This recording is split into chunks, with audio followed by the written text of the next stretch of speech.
Hi everybody, it's AJ speaking. Li Auto published today August vehicle sales numbers, and in this video we dive not only deep into Li Auto's latest vehicle sales trends, but we'll also review Li's latest financial performance to see what we can learn about the third quarter performance. But before we dive right in, as always, let's just have a quick look at the stock. Company currently trades at $23.35. That's the last closing price at the time of recording. The company trades at $23.8 billion in market value. And as you can see in this share price chart for the last 6 months, stock is down about 27% over the last 6 weeks. Here on this first slide, you see what the company actually reported. Li reported 28,529 vehicle sales for the month of August. That number is down 40.7% year over year. So there was a significant collapse in sales. You can't call it any other way.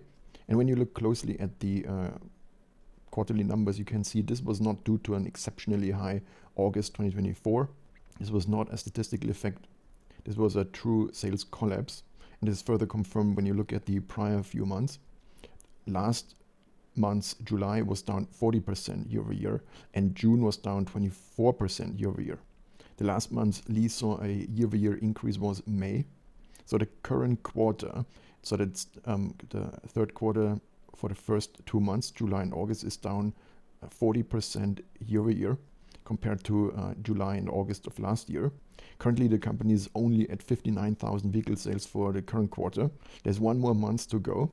But even if it could reach September of last year sales of 54,000, the company would still be short 40,000 vehicles relative to the last year third quarter.